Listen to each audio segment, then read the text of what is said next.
James woke up early that morning just like he had for the past 30 years. But today felt different. Today wasn't about heading to his old job at the accounting firm where he'd spent 3 decades. Today was about something entirely new. He stood in front of his bathroom mirror, reaching for his usual white dress shirt and tie. Then he stopped. Why was he grabbing his work clothes? He chuckled to himself. Old habits. Instead, he pulled on his favorite jeans and a comfortable blue sweater his wife had bought him for Christmas. Downstairs, the kitchen smelled like fresh coffee. His wife was already sipping from her favorite mug while scrolling through her phone. She looked up and smiled when she saw his casual outfit. "Big day today," she said, her eyes twinkling with excitement. "The biggest," James replied, pouring himself a cup. "Can't believe we actually did it." She squeezed his hand. "You've been dreaming about this for years. You deserve it." 20 minutes later, James was in his car, driving through the familiar streets of their town. But instead of heading downtown to his old office building, he turned onto Highway 7 toward the industrial district. As he drove, his mind wandered back to all those years of saving, planning, and waiting for the right opportunity. The car dealership had been his dream since he was a kid, helping his father work on engines in their garage. Now, at 55, he was finally going to own one. Riverside Motors had been struggling for years under poor management, and when it went up for sale, James knew it was his chance. He turned into the dealership's parking lot just as the sun was coming up. The place looked different in the early morning light. The rows of cars gleamed with dew and the big glass showroom reflected the orange sky. This was his now. Well, almost. The paperwork wouldn't be finalized until next week, but James had arranged to meet some contractors here this morning. The building needed some work, new paint, updated lighting, maybe some landscaping to make it more welcoming. He parked in the employee section out of habit, not ready to use the owner spot just yet. As he walked toward the main entrance, James took in every detail. The way the morning light hit the building's facade, the slight crack in the concrete near the entrance that needed fixing, the faded welcome mat that definitely had to go. He pulled out his phone and started taking notes, snapping pictures of areas that needed attention. The contractors wouldn't arrive for another hour, but James wanted to walk through everything himself first. This was his chance to really see what he'd bought, not just during a quick inspection with a real estate agent. The used car lot stretched out behind the main building, filled with vehicles of all shapes and sizes. James walked slowly down each row, occasionally stopping to peer through a window or check the price tag. Some of these cars had been sitting here for months, maybe years. That would need to change. He made his way to the service bay area where the real money was made in the car business. The equipment looked outdated but functional. Those would need upgrades eventually, but not immediately. James knew from his years of financial planning that you had to prioritize expenses when running a business. As he circled back toward the front of the building, James felt a mix of excitement and nervousness. In just a few days, he'd be responsible for every employee here. Every customer that walked through the door, every car on the lot. It was overwhelming and thrilling at the same time. He checked his watch, still 40 minutes before the contractors were supposed to show up. James decided to sit on one of the benches near the showroom entrance and just watch his dream becoming reality. The sun was fully up now, and the dealership was starting to look like what it would be. Busy, welcoming, successful. He pulled out his notebook and started making a list of priorities. New signage, updated website, maybe some special promotions to bring in customers. This was going to be work, but good work. The kind of work that meant something. Little did James know that in just a few hours, his carefully planned morning was about to take a very unexpected turn.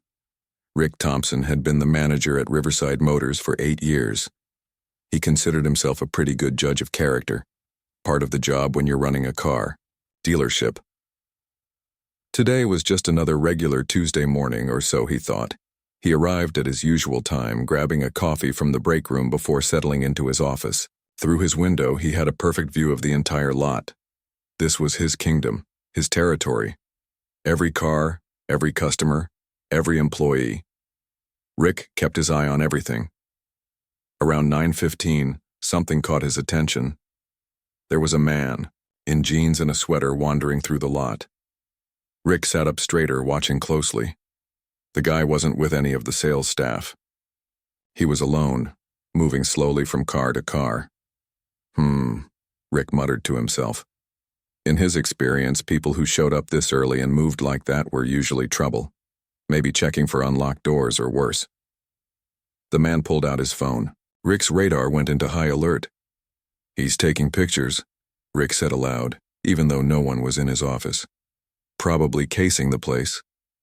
Rick had dealt with this before. Car thieves often did walkthroughs in the morning when staff was still getting set up for the day. They'd check which cars had alarms, which doors might be unlocked, sometimes even looking for keys stupidly left inside vehicles. The man wasn't just looking either. He was opening his phone, typing something, looking very focused. Rick's jaw clenched. This had to be someone planning a theft. No legitimate customer acted like this. "Not on my watch," Rick said, grabbing his radio. "Security to the front lot. Now." Mike and Kevin, the dealership's 2 security guards, responded immediately. They knew Rick's voice, knew when he meant business. Both men started heading toward the front lot from their stations by the service. Rick left his office and walked quickly through the showroom. The early morning sales staff looked up as he passed. They could tell by his expression something was up. When Rick moved fast like that, something was usually wrong. He pushed through the main doors just as Mike and Kevin approached from the side. The 3 men had worked together enough times to need almost no communication. They'd all seen their share of suspicious characters over the years. The man in the sweater was now near the premium car section, still taking notes, still checking his phone. Rick felt vindicated in his suspicion. Of course, a potential thief would gravitate toward the expensive vehicles. "This guy's been prowling around for about 10 minutes, Rick told the security guards in a low voice. "No salesperson with him. No legitimate business as far as I can tell." Mike nodded. "We've seen it before. They scope things out early when fewer people are around. Better safe than sorry," Kevin added, adjusting his security uniform. The 3 men fanned out slightly as they approached. Rick had learned over the years that showing force early often prevented problems from escalating. Most troublemakers backed down when they realized they'd been spotted. The man was bent over looking at a window sticker on a BMW when he finally noticed the approaching group. He straightened up, still holding his phone and notebook. "Can we help you, sir?" Rick called out, keeping his voice firm but professional. In his mind, he was already calculating. Was this guy alone? Did he have accomplices watching from outside the lot? The man turned fully toward them, and Rick noticed his slight surprise at seeing 3 staff members approaching together. Good. The element of surprise was important in these situations.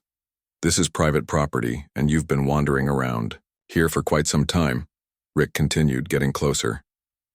"We need to know what your business is." The man opened his mouth to speak, but Rick was already reading his body language. The way he held his phone protectively, the cautious way he positioned himself near the car he'd been examining. All red flags to Rick's experienced eye. Mike and Kevin positioned themselves on either side, creating a semicircle. This was standard procedure for dealing with suspicious persons on the lot.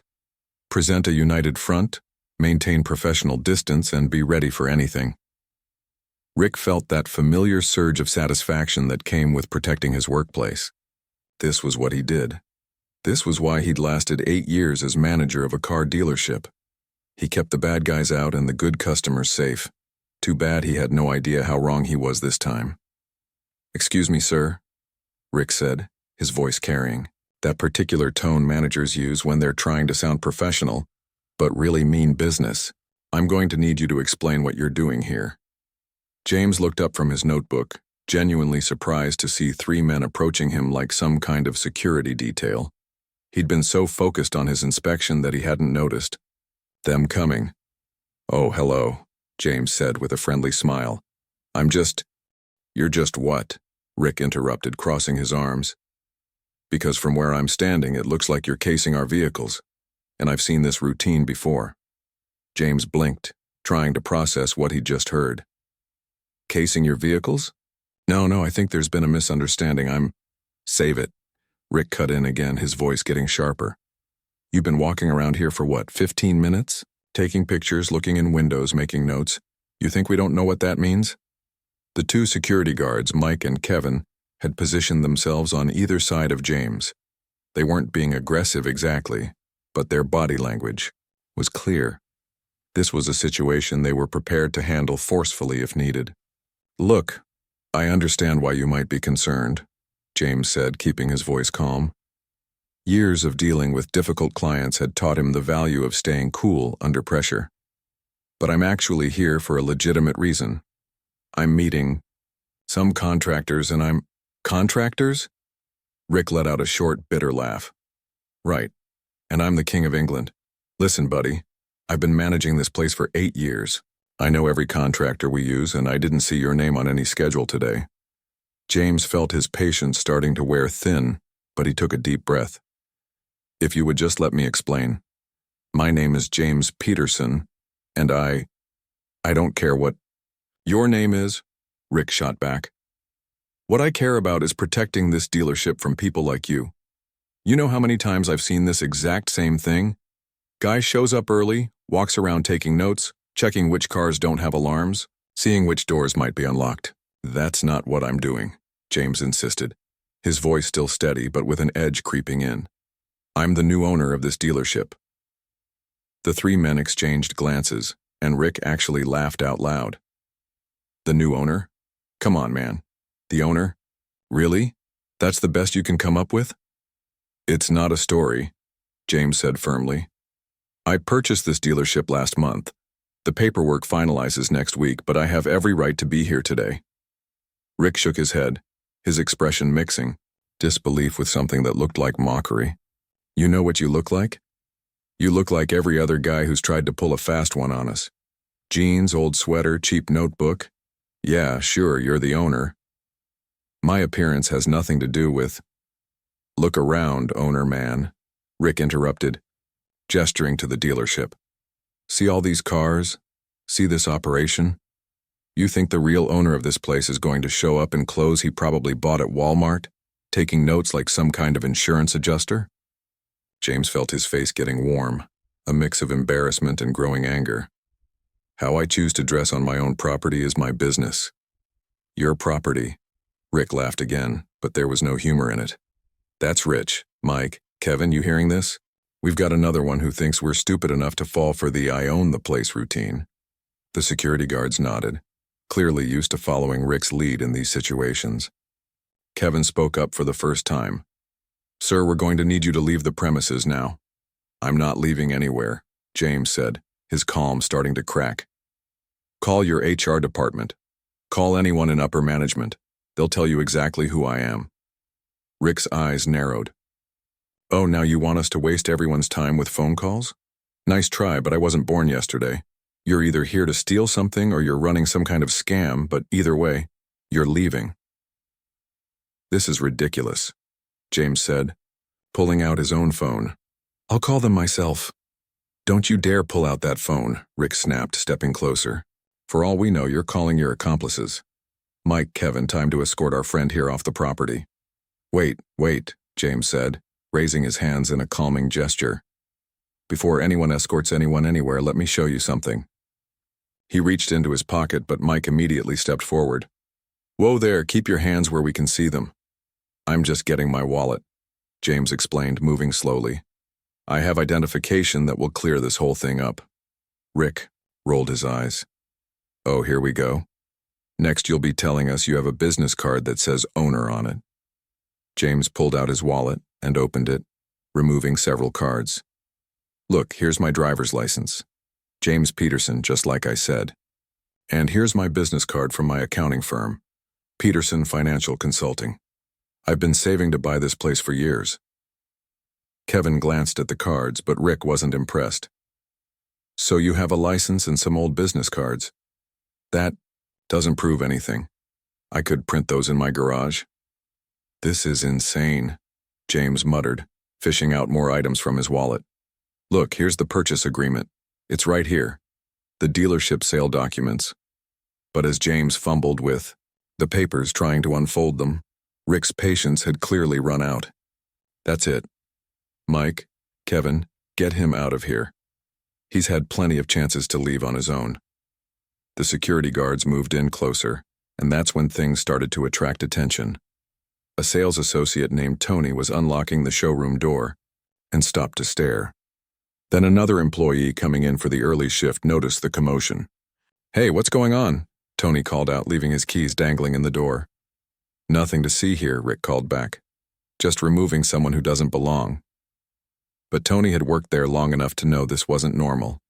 And when he saw, it was James Peterson, the guy whose photo he'd seen in the employee break room with the announcement about the new ownership, his eyes went wide. Meanwhile, a couple who had parked their car in the lot for a scheduled service appointment were walking toward the building. They slowed down, watching the scene unfold. "Sir, we're going to need you to come with us now," Mike said to James, reaching for his arm. "Don't touch me," James said firmly, pulling away. "I'm calling the HR department right now and you're all going to be in serious trouble." He dialed a number on his phone, but Rick was having none of it. "I said don't use that phone." The situation was spiraling and more people were noticing. A delivery truck pulled up and the driver got out, immediately sensing the tension. 2. More employees arrived for work and they all started whispering among themselves. "This is completely out of line," James said into his phone. "Yes, hello, this is James Peterson. I'm at the dealership and your manager is having me forcibly removed." "Hang up that phone," Rick shouted, reaching for it. The scuffle that followed was brief, but drew even more attention. Kevin stepped between them, trying to separate the two men while Mike tried to guide James toward the exit. By now, a small crowd had gathered. The couple waiting for service had their phones out, clearly recording. The delivery driver had stopped his work to watch. Even some people from neighboring businesses had come out to see what the fuss was about. "This is harassment," James called out, his voice carrying across the lot. "I own this dealership." "Yeah, and I'm the president," Rick shot back, his own voice rising. Tony, the sales associate, finally worked up the courage to speak up. Mr. Thompson," he said hesitantly. "Not now, Tony," Rick snapped. "But sir, I think that really might be—" "I said not now." The scene was becoming a spectacle. More cars had pulled into the lot, their drivers slowing down to watch the drama. Employees were clustered in small groups, some on their phones, probably calling other staff members to tell them what was happening. James was trying to maintain his dignity while being physically moved toward the exit. "This is illegal detention," he shouted. "I have every right to be here." "Save it for the police," Rick replied, "because that's who we're calling next if you don't leave." The irony wasn't lost on the growing audience. Here was the manager of a car dealership in front of multiple witnesses and several cameras, forcibly removing the actual owner of the business, and neither man seemed willing to back down. Okay, stop," James finally shouted, raising both hands above his head. "I'll leave, but first let me make one phone call. Just one call to HR. That's all I'm asking." Rick hesitated, glancing at the growing crowd. More customers had arrived, and some employees were openly recording the situation with their phones. This wasn't looking good for business. "Fine," Rick said reluctantly. "One call, but make it quick, and don't try anything stupid." James stepped back a few feet, giving himself some space. His heart was pounding, but he was determined to stay calm. He scrolled through his contacts until he found Linda Chen, the dealership's HR director. They'd spoken countless times during the purchase process. "Linda, it's James Peterson," he said when she answered. "James, good morning. I wasn't expecting to hear from you today. Is everything all right with the contractors?" "Well, that's the thing," James said, keeping his voice steady. "I'm actually standing in the middle of your parking lot right now, and your manager is trying to have me removed by security." There was a pause on the other end. "I'm sorry, what? Removed by security?" Meanwhile, Rick couldn't help himself. Even though James was standing 20 feet away, making his call, Rick kept running his mouth to the security guards and anyone who would listen. "Can you believe this guy?" Rick said loudly, clearly wanting James to hear. "Shows up here in rags, taking pictures, And now he's calling someone to try and get out of trouble. Probably calling his buddy to pretend to be from corporate or something. Mr. Thompson, one of the sales associates, tried to whisper. I really think, save it, Tony, Rick cut him off. I know how to handle freeloaders and con artists. Back on the phone, James was explaining the situation to Linda. He keeps saying I'm casing the cars for theft. He won't let me explain that I own the place. This is unbelievable, Linda said, her voice rising with frustration. I'm going to call Rick right now and… Actually, James interrupted. Could you just speak to him directly?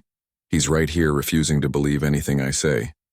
James walked toward Rick, holding out his phone. The HR director wants to speak with you. Rick's face twisted in disgust. Nice try, but I'm not falling for the old fake phone call trick. You probably have your buddy on the line ready to pretend he's from corporate. This is ridiculous, James said, but Linda had heard the exchange. Let me handle this, Linda said through the phone's speaker. She raised her voice. Rick Thompson, this is Linda Chen from HR. Pick up this phone right now. The entire parking lot went quiet. Rick's face went pale. He knew Linda's voice.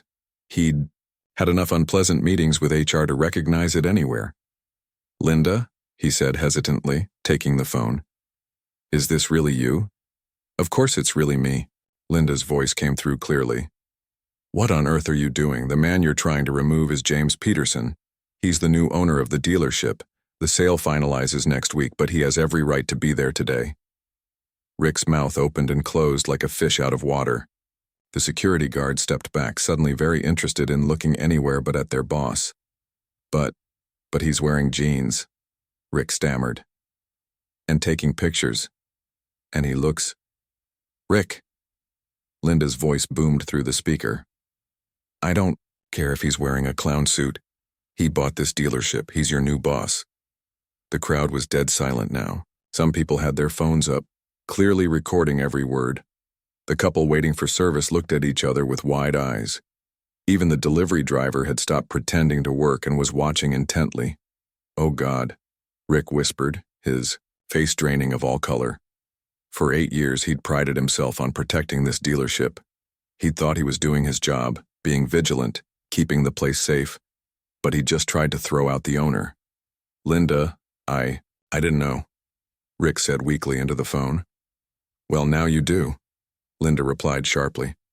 You owe Mr. Peterson a massive apology, and we'll be having a very serious conversation in my office this afternoon. She hung up, leaving Rick holding the phone in shocked silence. James walked over and calmly took his phone back.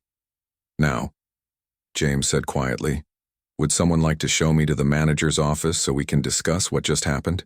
The silence in the parking lot was deafening. Rick stood there holding James's phone, his hand trembling slightly as the reality of what Linda had just said sank in. Around them, dozens of employees and customers watched, waiting to see what would happen next. I need a minute, Rick mumbled, handing the phone back to James with a shaky hand. But there was no time for minutes. A silver sedan came screeching into the parking lot, tires squealing as it took the turn a bit too fast. The car barely came to a complete stop before the driver's door flew open. Out stepped Linda Chen, the HR director, looking more frazzled than anyone had ever seen her. Her usually perfect hair was disheveled, and she was wearing mismatched shoes, one black, one navy blue. Clearly, she'd rushed out of her house the moment she hung up with Rick. Where is he? Linda called out, scanning the crowd. Then she spotted James and hurried toward him, her heels clicking rapidly on the asphalt. James, I am so sorry, she said, slightly out of breath. Are you okay? Did anyone lay hands on you? Please tell me this hasn't ruined everything. James waved, her concerns away. I'm fine, Linda, just a misunderstanding that got way out of hand. Linda turned to face Rick. And if looks could kill, the manager would have been a pile of ash on the pavement. Rick Thompson, she said, her voice dangerous and low. Do you have any idea what you've done? Rick opened his mouth, closed it, then opened it again. No words came out. He looked like a man trying to solve a math problem that was way above his skill level. This man, Linda continued, pointing at James, just spent $2 million to buy this dealership. He's been planning this for 30 years. He saved every penny, sold his house, and put everything on the line to make this dream come true. And you just tried to have him thrown out like a criminal. The crowd shifted uncomfortably. Some people put their phones away, suddenly feeling like they were intruding on something private.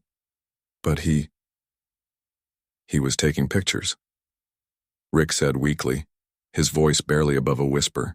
And he was wearing jeans, I thought. You thought? Linda's voice rose an octave. You didn't think at all. Did you bother to ask his name? Did you check with anyone in management? Did you do anything except jump to conclusions? Rick's face was now completely drained of color. He looked like he might be sick. I was trying to protect the dealership, he mumbled. Protect it? Linda shot back. You just insulted and humiliated the new owner in front of all these people. And it's all on video. Do you understand what this could mean for our reputation? Indeed, several people were still filming, though most had lowered their phones now. The show was essentially over, but the aftermath was just beginning. James cleared his throat. Linda, it's okay. Let's all just take a breath here. But Linda wasn't done. 8 years of working with Rick's stubborn nature had finally reached a breaking point. No, James, it's not okay. This is completely unacceptable behavior. We've been working on this sale for months. Every employee received a memo with your photo last week. At this, several employees shifted uncomfortably. Tony, the sales associate, raised his hand tentatively. Actually, Mr. Thompson threw away the memo. Said we didn't need to worry about corporate nonsense. Rick's face somehow managed to get even paler. I didn't think it was important.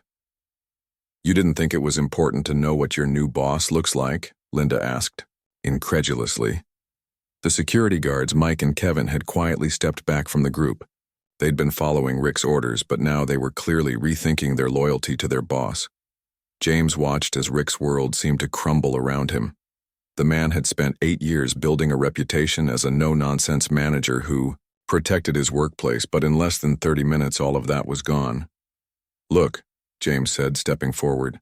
I don't want anyone to lose their job over this. It was a mistake.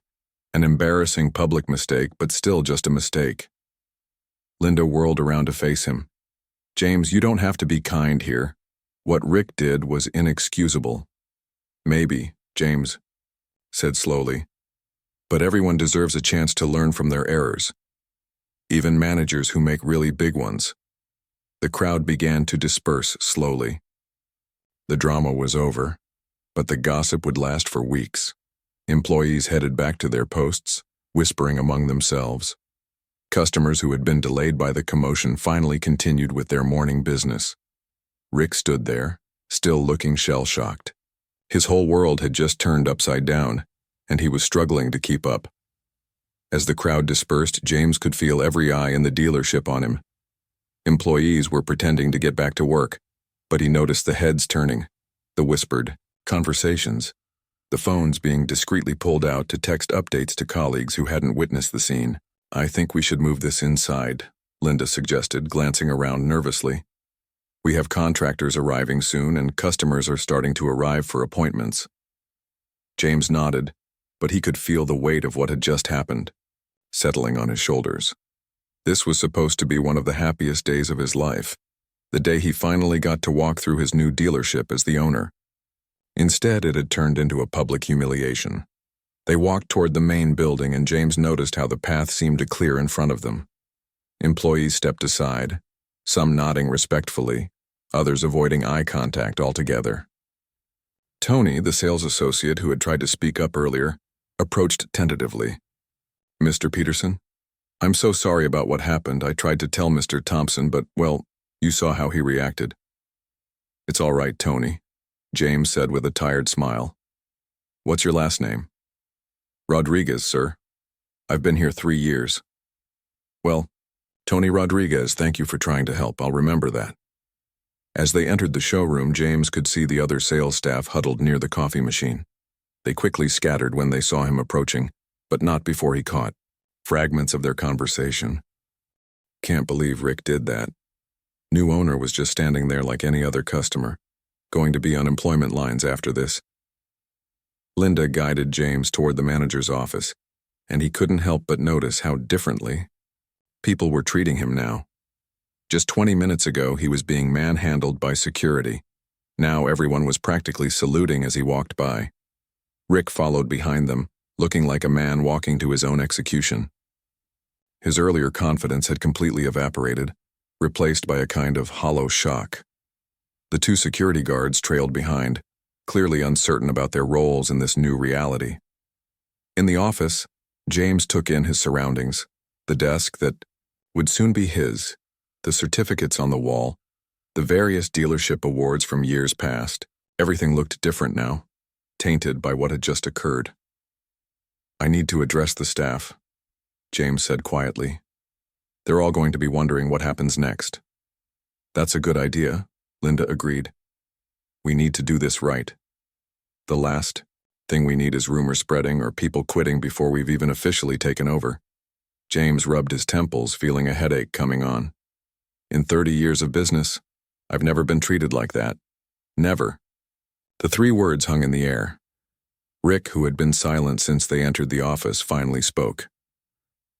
"Mr. Peterson, I don't know what to say. I genuinely thought I was protecting the dealership. You have to understand.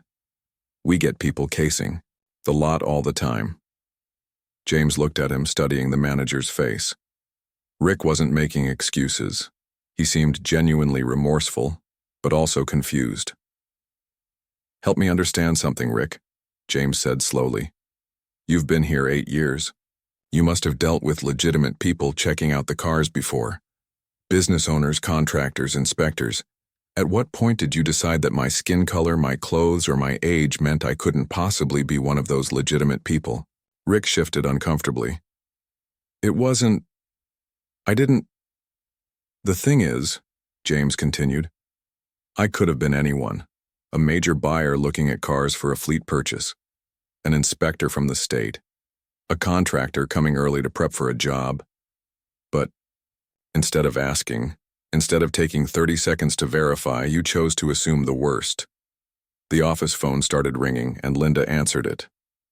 James heard her explaining the situation to someone on the other end, her voice professional but strained. "Word's already spreading," she told them after hanging up. "That was corporate. They've been getting calls from people who filmed what happened. We need to act fast." James stood up slowly, straightening his sweater, the same sweater that had apparently marked him as suspicious. "Then let's do this right. Call all the staff together, every department." As Linda went to arrange the meeting, James walked to the window overlooking the lot. He could see people going about their business, but everything felt different now. The excitement of owning this place had been replaced by a deep disappointment. "I should probably go," Rick offered quietly. "No," James said, turning around. "You'll stay for the meeting. Everyone needs to hear this together." Rick nodded, looking like he'd aged 10 years in the last half hour.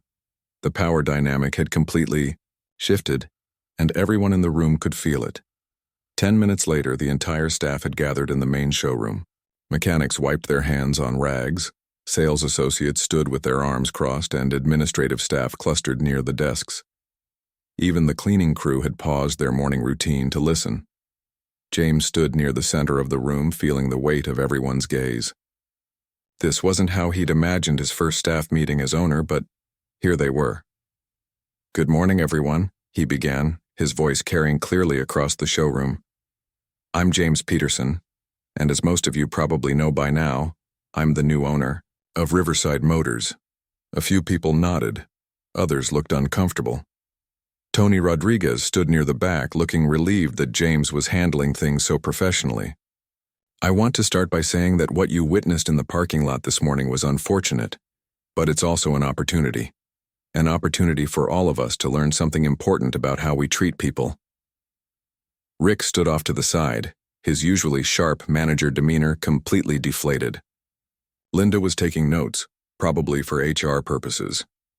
"Let me tell you a quick story," James continued. 25 years ago, I walked into a law firm wearing my only suit, which had belonged to my father. It was too big, outdated, and had a stain on the sleeve. The receptionist took one look at me and told me I was in the wrong place. She assumed I was there to apply for a janitorial position, not to consult with one of their senior partners. The room was dead quiet. You could hear the hum of the air conditioning. But here's the thing. The partner I was meeting saw the whole interaction. He fired that receptionist on the spot, not because she was wrong about my appearance, but because she made assumptions without asking a single question. James paused, letting the parallel sink in. I've been saving for this dealership for 30 years. I've been an accountant, helped hundreds of businesses with their finances, and this place represents everything I've worked for. When I pulled into this lot this morning, I was the happiest I'd been in months. His voice wavered slightly and several employees shifted uncomfortably. But what happened showed me something important about the culture here. And culture starts at the top. He looked directly at Rick. Rick, you've managed this place for 8 years. You've probably made thousands of good decisions in that time.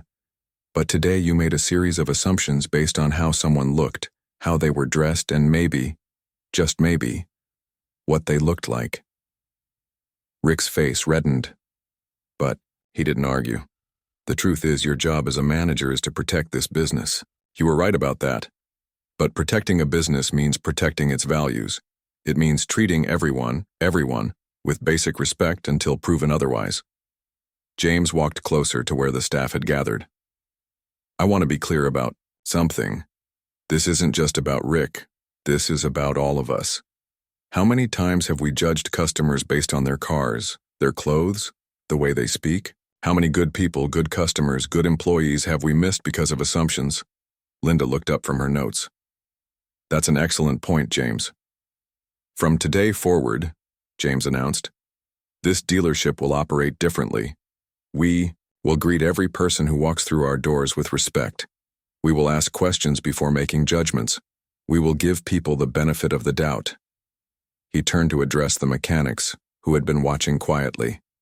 That includes how we talk to customers about repairs. No one should feel stupid for not knowing about cars. That's why they come to us. Then to the sales staff. No one should feel pressured or dismissed because they're just looking or might not be able to afford what we think they should buy. And finally, to Rick directly. As for what happens next with you, Rick, that's going to require some serious discussions. What happened today was a failure of leadership and there will be consequences. But I also believe in second chances when someone shows they've learned from their mistakes. Rick nodded slowly, clearly understanding the gravity of the situation. Linda will be organizing mandatory training on unconscious bias for all management staff, starting next week. Customer service training for everyone else. And we're going to implement a new policy where any staff member can question another's treatment of a customer or visitor. The room began to buzz with quiet conversation. I want this dealership to be successful, but I want it to be successful the right way, with respect, with dignity, and with the understanding that you never know who's walking through your door. James looked around the room one more time. Any questions? 6 months later, Riverside Motors looked completely different. Not physically. The building was still the same, the cars still lined up in neat rows. But there was something in the air, a sense of change, of possibility, of respect. James stood in his office, looking through the window at the bustling showroom floor. The quarterly numbers were up 30% from last year. Customer satisfaction scores had jumped to the highest they'd been in the dealership's history. But more importantly, he could see the difference in how people moved, how they interacted, how they treated each other. Linda knocked on his door, entering with a folder full of reports. The diversity training review is complete, she said, settling into a chair. 98% satisfaction rate. Most staff said it was the most valuable training they'd ever received. And what about our friend Rick? James asked, though he already knew the answer. Linda's expression softened. You know, he surprised me. After that first week, and believe me, it was a tough week for him, he really stepped up. He not only attended every training session but started leading some of them. James nodded. Rick had indeed turned things around. After the incident, he'd spent 2 weeks in Linda's office, working through what had happened, understanding his biases and developing a plan to do better. The pride had been knocked out of him, But in its place grew something more valuable: humility and wisdom. He actually started that mentorship program for new employees, Linda continued. You know, making sure everyone understands our values from day one. The intercom buzzed and Tony Rodriguez's voice came through. Mr. Peterson, there's someone here who'd like to speak with you. A minute later, Tony knocked and entered, followed by an elderly woman with a walker. James recognized her immediately, Mrs. Patterson, who'd been shopping for a car for her granddaughter. Hello, Mrs. Patterson. How can I help you today? She smiled widely. I just wanted to thank you in person. Your team found the perfect car for my granddaughter, and they were so patient with all my questions. 6 months ago, I wouldn't have even walked into a dealership, but everyone here made me feel welcome from the moment I arrived. After Mrs. Patterson left, James felt a quiet satisfaction. This was what he'd wanted: a place where everyone felt valued, regardless of age, appearance, or background. Later that afternoon, a group of high school students on a business class field trip arrived. James watched from his window as Rick personally led their tour, explaining not just how the dealership worked, but the importance of respect, communication, and treating every customer as a valued guest. One of the students, wearing a hoodie and sneakers, asked about becoming a sales associate. 6 months ago, Rick might have dismissed the question. Today, he took the student aside and spent 10 minutes discussing the career path, education requirements, and internship opportunities. That evening, as James was preparing to leave, Rick appeared at his door. Got a minute? Rick asked, his demeanor completely different from the aggressive manager of 6 months ago. Always. I wanted you to know, Rick began, sitting down, that what happened that day, it changed everything for me. Not just how I work, but how I see people. James leaned back in his chair. Tell me more. My daughter came home from college last month. She's dating someone from a different background than us. 6 months ago, I probably would have had some concerns. But after everything I've learned, here I just focused on whether he made her happy. Turns out he's a great kid studying to be a teacher. Rick paused, looking out the window. I've been thinking about that morning a lot. I was so sure I knew everything, so convinced I was protecting this place. But I was just protecting my own narrow view of the world. We all have blind spots, Rick. The important thing is what we do when we discover them. Rick stood to leave, then turned back. You know, I've been in this business for 20 years. Thought I'd seen it all. But I've learned more in the last 6 months than in the previous 10 years combined. That night, as James drove home, he thought about how one embarrassing incident had transformed an entire workplace. The parking lot confrontation had gone viral on social media, but instead of becoming a cautionary tale, it had become a story of change and growth. The dealership now had a waiting list of people wanting to work there. Customer reviews mentioned not just the quality of cars, but the culture of respect. Other businesses in the area started sending their staff for training, wanting to replicate the transformation. James smiled as he pulled into his driveway. Tomorrow would bring new challenges, new customers, new opportunities to live up to the values they'd built. Some would judge them by their clothes, others by their cars. But inside Riverside Motors, everyone would be welcomed with the same respect and dignity. After all, you never really knew who might walk through your door.